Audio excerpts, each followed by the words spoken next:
140 কোটি দেশের স্বরাষ্ট্রমন্ত্রী, এমনকি প্রধানমন্ত্রীও দুদিন ছেড়ে ছেড়েই চলে আসছেন পশ্চিমবঙ্গে। আর মাঝে মধ্যে তো এমনও হচ্ছে নদীর এপারে প্রধানমন্ত্রী তো অপর পারে চলে আসছেন স্বরাষ্ট্রমন্ত্রী। প্রধানমন্ত্রীকে দেখতে যে মানুষের ঢল নামছে তেমনটাও কিন্তু নয়, কারণ একই সিনেমা অনেকগুলো আইনক্সে চলছে, তো কোনো না কোনো জায়গায় দেখে নেব এই আর কি।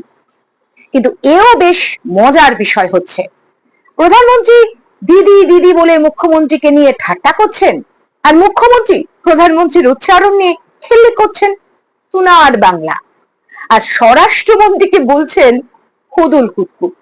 কেউ স্বামী বিবেকানন্দ আর নেতাজি সুভাষচন্দ্র বোসের মধ্যে গোলমাল করে ফেলছেন, আবার কেউ মহাত্মা গান্ধী আর রবীন্দ্রনাথকে এক করে ফেলছেন। বিদ্যজনরা একে বলবেন ভাষা সন্ত্রাস, কিন্তু যাই হোক, সাধারণ মানুষ কিন্তু কিছুক্ষণের জন্য হলেও ফুল এন্টারটেইনড হচ্ছেন। নমস্কার, আমি মিঠু, স্বাগত বাংলা বাইটে। একেই হয়তো বলে নৈরাজ্য। দেশের সর্বোচ্চ সাংবিধানিক পদগুলোর মান মর্যাদা ধুলোয় লুটোপুটি খাচ্ছে। সে যাই হোক, সব মিলিয়ে ভোটের লড়াই কিন্তু দারুণ জমে উঠেছে। মিথ্যে কথা বলায় মুখ্যমন্ত্রী এবং প্রধানমন্ত্রী যথেষ্টই সুনাম অর্জন করেছেন। মুখ্যমন্ত্রী বলে দিয়েছেন 2 কোটি চাকরি হয়ে গিয়েছে, দিয়ে দিয়েছেন, অথচ রাজ্য সরকারের 2 কোটি পদই নেই। আবার অন্যদিকে 83 লক্ষ যুব সাথীতে 1,500 টাকা করে পাওয়ার জন্য ফর্ম ফিল আপ করে বসে আছে। আর রাজ্যের প্রধানমন্ত্রী তো 2 কোটি চাকরি হয়ে যাবে বলে এই আশ্বাস দিয়েই গদিতে বসেছিলেন। তারপরে এখন 12 বছর পর রেলে 9 লক্ষ শূন্য পদ। কোনো জবাবদিহির প্রয়োজন নেই, কারণ দিদি মোদির ভক্তরা তো রয়েছেন। মাঝে মধ্যে বিনে পয়সায় একটু বিরিয়ানি পেলেই তারা খুশি। মোদি ভক্তরা যেমন বলেন কত কাজ হয়েছে, কিন্তু ঠিক কি হয়েছে জানতে চাইলেই মুশকিলে পড়ে যাবেন। আর দিল্লির মানুষজন তো এখন এখানে এসে যেভাবে মাছের কাঁটা বেছে বেছে খাচ্ছেন আর সেইগুলো সমাজ মাধ্যমে ছড়িয়ে দিচ্ছেন নিজেদের বিশাল মৎস্যপ্রেমী প্রমাণ করতে, তাতে মাছে ভাতে বাঙালি প্রবাদটাই না মিথ্যে হয়ে যায়। আর অন্যদিকে দিদি ভক্তরা বলছেন 34 বছরে কি ছিল, এত তাড়াতাড়ি সব হয় নাকি, একটু তো সময় লাগবে। আর দিদি মোদির এই সব কাণ্ড কারখানাগুলো সংবাদ মাধ্যম নাম দিয়েছে বাইনারি। সাধারণ মানুষের দাবিগুলো যাতে সামনে না আসে, সাধারণ মানুষের প্রতিবাদ যাতে মাথা চাড়া না দেয়, সেই জন্যই দিদি মোদির এই লড়াই খেলা। আর এই লড়াইয়ের মাঝখানে যে সমস্ত গালিগালাজ উঠে আসছে সেগুলো নাটকের সংলাপ মাত্র। সাধারণ মানুষ ভাবছে মুখ্যমন্ত্রী প্রধানমন্ত্রী এই কুচো নেতা নেত্রীরা কি সব বলে বেড়াচ্ছে রে বাবা।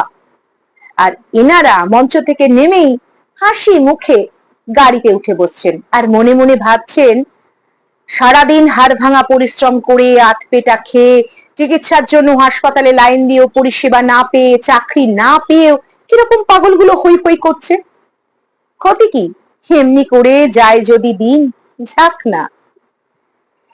মাঝে মধ্যে একটু একটু ভাতার ফিরিস্তি দিয়ে দেব কোন, খরচা কম, একটু একটু ভয় দেখিয়ে পায়ের তলায় চেপে রাখা যাবে, যাতে মাথা উঁচু করে স্বপ্ন দেখার সাহস না পায়। বেশি করলে 2-4টে মোথাবাড়ি ঘটিয়ে দেয়া যাবে, তারপরে বিচার খেলে সব ঠান্ডা করে দেয়া যাবে। এই না হলে কিসের রাজনীতি? 140 কোটি দেশে মাত্র 36% ভোট পেয়েও তো নিজেকে বিশ্বগুরু বলা যায়। সব রকম চুরি দুর্নীতির অংশীদার হয়েও 294টা কেন্দ্রে নিজেকে প্রার্থী বলা যায়। কিসের আইপিএস, কিসের আইএএস, কিসের প্রধান বিচারপতি, কিসের নির্বাচন কমিশন, সবাই তো হাতের মুঠোয়। একটু বেগতিক দেখলেই মানুষকে আবার লাইনে দাঁড় করিয়ে দেওয়া যাবে। আমাদের নেতা নেত্রীদের পিতৃ পরিচয় শিক্ষাগত যোগ্যতা নিয়ে সংশয় থাকলে থাকুক, কিন্তু 50 বছর ধরে এদেশে যারা বসবাস করছে তাদের অনুপ্রবেশকারী বলে ভয় দেখিয়ে দাও, ব্যাস তাহলেই হবে। একটু ভয় দেখিয়ে দিলেই খেল্লা ফতে। গত 12 বছরে নামমাত্র অনুপ্রবেশকারীকে দেশের বাইরে পাঠানো গেছে, তা হোক। 2026-এর নির্বাচনটা যদি ঘুষপেটিয়া বলে চিৎকার করে কাটিয়ে দেয়া যায় তো মন্দ কি? দিদি ভাতা বন্ধের ভয় দেখাচ্ছেন আর দাদা তাড়িয়ে দেওয়ার ভয় দেখাচ্ছেন। ব্যাস, আর কি লাগে? বা দাদা কে বড় ধাপ্পাবাজ, এ নিয়ে দুপক্ষের সমর্থকদের মধ্যে বা ভক্তদের মধ্যে চায়ের কাপে তুফান উঠবে, কোথাও কোথাও হাতাহাতি হবে, দু চার জায়গায় লাশও পড়ে যেতে পারে। আর এর মাঝখান দিয়ে শিক্ষা প্রতিষ্ঠানগুলো একে একে বন্ধ হবে, বেসরকারি শিক্ষা প্রতিষ্ঠানগুলো রমরম করবে, স্বাস্থ্যকেন্দ্র বেসরকারি হয়ে যাবে, রেশনের চাল চুরি হয়ে যাবে। তা যাকে, 2000 কোটি টাকার রেশন দুর্নীতি করেও বালু আবার ভোটে জিতে আসবে। সারদা কেলেঙ্কারিতে চোরকু আবার টিভিতে জ্বালাময়ী বক্তৃতা দেবে। দিক না, আমরা তো এক একজন অশ্বডিম্ব, আর সাধারণ মানুষের রাজনীতি ঠিক আসে না। আপনারা আপনাদের মতামত জানাতে ভুলবেন না, সেই সঙ্গে অনুরোধ বাংলা বাইটের সঙ্গে থাকার। কোনো পক্ষ সমর্থন না করে সঠিক তথ্য বিশ্লেষণ করি মাত্র, সেই জন্য আপনাদের সমর্থন একান্তভাবে কাম্য। পাশে থাকবেন। নমস্কার।